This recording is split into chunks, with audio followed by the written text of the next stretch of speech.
لوگ مجلس میں آ کے بیٹھ گئے، منہال بار باہر والے دروازے پہ، مجلس کے آغاز میں تکیے لگا کے بیٹھا۔ آخر جب مجلس اپنے وسط میں پہنچی، منہال سر جھکا کے کہتا صدیقہ ماں کا بیٹا ہے، وعدہ کیا تھا آؤں گا، اللہ جانے کون سی غلطی ہو گئی ہم سے جو غریبوں کے گھر امام نہیں آیا۔ منہال یہ کہے کہ اٹھ کے باہر کی طرف گیا تو کوئی شخص ہے جو وہاں بیٹھا ہے جہاں لوگوں نے اپنے جوتے اتارے۔ منہال ہاتھ پکڑ کے کہتا مسافر آگے جا کے بیٹھ۔ اتنا جملہ کہنا تھا یا سید الساجدین نے اپنے چہرے سے رومال ہٹایا، رو کے فرمایا منہال جب سے مجلس کا آغاز ہوا میں سجاد آ گیا ہوں، میں ان کا شکریہ ادا کرنے آیا ہوں جو میرے بابے کو رونے کے لیے آئے۔ غم حسین حسرت ہے، چاند طلوع ہو جائے تو غربت میں دیکھنا، بس چاند کو دیکھ کے ایک ذہن میں بہت لینا یہ چاند کس کس نے کہاں کہاں دیکھا۔ حسین نے سفر میں دیکھا،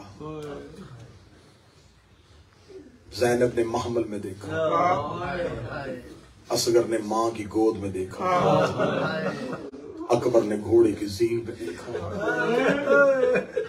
عباس نے ریت پہ گر کے دیکھا، سغرا نے مدینے میں دیکھا۔ جو ہی آسمان میں محرم کا چاند دیکھا میرے مولا حسین سفر میں تھے، جو ہی محرم کا چاند آسمان پہ آیا۔ آج چاند ڈھونڈنا مشکل ہے، اس دور میں ریگستان صحراؤں کا سفر، دور سے چاند کی حسین کی نظر پڑی، میرے مولا نے اپنی سواری چھوڑی، سواری کو وہیں پہ چھوڑ کے حسین نے سر سے امامہ اتارا۔ حسین چاند کی طرف دیکھ کے اپنے گریبان کو کھولتے ہوئے کہہ رہے تھے اِنَّ لِلَّهِ وَإِنَّا إِلَيْهِ رَاجِعُونَ، اِنَّ لِلَّهِ وَإِنَّا إِلَيْهِ رَاجِعُونَ، اِنَّ لِلَّهِ وَإِنَّا إِلَيْهِ رَاجِعُونَ پڑھتے ہوئے 7 بار حسین نے اِنَّ لِلَّهِ پڑھا۔ 7 قدم چلا تھا رسول کا بیٹا، یا علی کی بیٹی کی آواز اماں فضہ جلدی کر عباس کو بلا۔ بی بی فضہ نے آواز دی عباس آقا زادی بلا رہی ہے۔ عباس جلدی سے بی بی کے محمل کے قریب آئے، جی دادی روک کے دی عباس پتہ کر میرا حسین کہاں ہے، میرا جی گھبرا رہا ہے۔ فرمایا بی بی کیوں حسین کو ڈھونڈ رہی ہے؟ مولا حسین ابھی گھوڑے کی زین سے اتر کے گئے ہیں۔ بی بی رو کے کہہ دیا اللہ جانے تھوڑی دیر سے میرے کانوں میں میری ماں کے رونے کی آواز آ رہی ہے، تھوڑی دیر گزری ہے میری ماں کے رونے کی آواز آ رہی ہے، میرے حسین کو بلاؤ۔ عباس روتے ہوئے وہاں گئے جہاں کریم کربلا تھا۔ مولا عالیہ نے تجھے بلایا ہے۔ حسین الٹے قدموں سے چلے، محمل کے قریب آ کے بول علی کی بیٹی کیوں بلایا ہے؟ رو کے فرمایا حسین اپنا سر میرے محمل کے اندر لا۔ حسین کا سر محمل کے اندر آیا، علی کی بیٹی نے حسین کے گلے میں باہیں ڈالی، ماتھا چوم کے گلی سچ بتا رویا کیوں تھا، سچ بتا رویا کیوں تھا؟ حسین رو کے گلے زینب محرم کا چاند طلوع ہو گیا ہے، رو کے گلی جب سے یہ چاند طلوع ہوا ہے بار بار میری چادر سر سے اتر رہی۔ حسین کہیں یہ تیرے اجڑنے کا چاند تو نہیں؟ رو کے فرمایا ہاں عالیہ یہی میری شہادت کا چاند ہے۔ اب اگلی سطر سننا، جو بہنوں کے بھائی بیٹھے، بی بی نے کہا کون سا چاند ہے؟ فرمایا محرم کا۔ حسین کے وہی چاند ہے جس کی نانا نے خبر دی تھی۔ عالیہ یہ وہی چاند ہے، یہ وہی چاند ہے جس کی بابے نے خبر دی تھی۔ عالیہ یہ وہی چاند ہے۔ بھائی ہاسپٹل میں بیمار ہو نا تو کوئی بہن تو کہہ دے کہ اب اس کی زندگی کے دن ختم ہونے والے ہیں، اس بہن سے لمحہ نہیں گزرتا۔ اگلی سطر ہائے کہہ کے سننا، جب عالیہ کو یقین ہو گیا یہ وہی چاند ہے، رو کہتی حسین بتا کتنی راتیں رہ گئی؟ حسین رو کے کہتے 9 راتوں کا مہمان ہے تیرا بھائی۔ تڑپ گئی مصطفیٰ کی بیٹیاں، رو کے کہتی ہے حسین تھوڑی راتیں رہ گئی ہیں، حسین اب میری منت ہے، حسین میرے محمل سے دور نہ جانا، حسین میں بار بار تیرا چہرہ دیکھوں، حسین میرا تیرے بغیر اب جی نہیں لگے گا، حسین میں بار بار تیرا چہرہ دیکھوں۔ مدینے کے لوگ کہتے ہیں ہم محرم کا چاند آسمان پہ نہیں دیکھتے تھے، جعفر صادق کے گھر سے رونے کی اتنی آوازیں آتی تھی، ہمیں یقین ہو جاتا تھا کہ محرم کا چاند طلوع ہو گیا ہے۔ ایک شخص یمن کا رہنے والا مدینے میں چادروں کا کاروبار کرتا تھا، وہ کہتا کہ میں نے خود دیکھا کہ اللہ جانے کوئی ایک ایسی رات آئی ہے، میں نے مدینے کی گلیوں میں بھگدڑ مچی ہوئی دیکھی، لوگ تیز قدموں سے دوڑتے ہوئے جا رہے تھے۔ میں نے ایک بندے کا ہاتھ پکڑ کے پوچھا کہاں جا رہے ہو؟ کہنے لگا دیکھ نہیں رہا کون سا چاند طلوع ہو گیا ہے، ہم جعفر صادق کو اس کے بابے کا پرسہ دینے جا رہے ہیں۔ وہ کہتا میرا پہلا سال تھا مدینے میں، میں بھی اس قافلے میں اسی کے ساتھ چل پڑا، میں بھی اس رش میں ان کے ساتھ چل پڑا۔ میرے ذہن میں رستے میں خیال تھا مدینے میں جعفر صادق کی حویلی ہوگی، امام اپنی حویلی میں مسجد میں بیٹھے ہوں گے، ہم میں جا کے ان کے بابا کا پرسہ دوں گا۔ وہ کہتا جب میں مولا جعفر صادق کے دروازے پہنچا، میں کاش وہ منظر اپنی آنکھوں سے نہ دیکھتا۔ میں نے دیکھا کہ لوگوں کا حلقہ بنا ہوا ہے، میں اس حلقے میں سے امام کو ڈھونڈ رہا تھا۔ جو ہی میں امام کو تلاش کرتے کرتے میری نظر پڑی، ان لوگوں کے حلقے میں کوئی ایک شخص ہے جو زمین پہ ایسے تڑپ رہا ہے جیسے مچھلی بغیر پانی کے تڑپتی ہے، اس کے سر پہ امامہ کوئی نہیں ہے، وہ ایڑیاں رگڑ رہا ہے۔ میں نے ایک شخص سے پوچھا یہ کون ہے؟ آواز ہے یہی تو جعفر صادق ہے۔ جعفر صادق کا نام آنا تھا۔ قدموں میں بیٹھ کر مولا تو اتنا بے چین ہو کے کیوں رو رہا ہے؟ فرمایا یحییٰ وہ چاند طلوع ہو گیا ہے جس نے میرا گھر اجاڑ دیا۔ یحییٰ وہ چاند طلوع ہو گیا ہے جس نے ہمارا۔ آپ آئمہ کی سیرت اٹھا کے دیکھیں، آپ کے آئمہ محرم مناتے کیسے تھے؟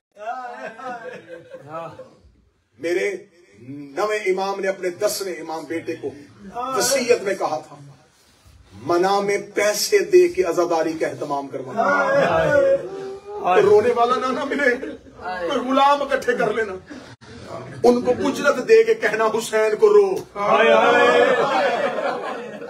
یہ میرے 9ویں امام نے 10ویں امام سے کہا منا میں حج کے دنوں میں اگر کوئی شیعہ نہ ملے حبشی غلام بلا لینا، انہیں پیسے دے کے کہنا ہائے حسین کہہ کے روئے، حج میں میرے بابے کی غربت چھپنے نہ دینا۔ 7واں شہنشاہ بغداد کے قید خانے میں محرم کی 10 راتیں زنجیروں سر پہ مار کے روتا تھا۔ میرے 8واں شہنشاہ خراسان کا والی محرم کا چاند طلوع ہوا، میرے 8ویں مولانا کا کوئی دیبل کو بلاؤ۔ ایک شخص دوڑا ہوا دیبل تجھے امام رضا نے بلایا۔ دیبل تیز قدموں سے چلا، جو ہی امام کے دروازے پہنچا، کتاب میں نہ ہو میں زہرا کا مجرم، جو ہی دیبل دروازے پہ امام رضا اپنی جگہ سے دروازے کی طرف تیز قدموں سے دوڑے، دیبل کے گلے میں باہیں ڈال کے کہتے میری دادی زہرا کے مددگار، اے میری ماں فاطمہ زہرا کے مددگار، تجھ میں میرا سلام یا ناصر امنا، اے میری دادی زہرا کے مددگار تجھ میں میرا سلام۔ دیبل تڑپ گیا، دیبل تو نے کوئی میری جد کا مرثیہ لکھا ہے؟ دیبل کہتا رات ہی نیا مرثیہ لکھا ہے۔ امام کہتے جلدی سنا، میں حسین کو رونا چاہتا ہوں۔ دیبل ممبر پہ آیا، دیبل ممبر کے قریب کھڑا ہو کے مرثیہ پڑھنے لگا، امام کی بات رک، ممبر میں بیٹھ۔ دیبل تڑپ کے کہتا آپ کہاں بیٹھے؟ پہلی رات ہے، ہائے حسین کہہ کے رو لینا۔ مولا آپ کہاں بیٹھے گے؟ فرمایا میں تیرے سامنے زمین پہ بیٹھا۔ دیبل کہتا میری جرت ہے زہرا کا بیٹا زمین پہ بیٹھے، میں ممبر پہ بیٹھ جاؤں؟ امام نے فرمایا میں حکم دیتا ہوں تو ذاکر حسین بن، میں عزادار حسین بنتا ہوں، تو تھوڑی دیر ذاکر شبیر بن، مجھے حسین کا عزادار بننے دے۔ دیبل کہتا حکم امام تھا مجھ پہ واجب ہو گیا، میں ممبر پہ آیا۔ دیبل نے وہ مرثیہ پڑھا جو آج بھی عربوں میں مشہور ہے، مشہور ترین دیبل کا مرثیہ، مشہور ترین مرثیہ، اے زہرا تیرا چمن اجڑ گیا۔ اسی مرثیے کو حماد اہل بیت شہید محسن نقوی نے اپنے منظوم کلام میں لکھا تھا، زہرا تیری کلیوں کا صحرا میں بکھر جا۔ دیبل نے ممبر پہ آ کے کہا اے فاطمہ زہرا تیرا بھرا چمن اجڑ گیا، اے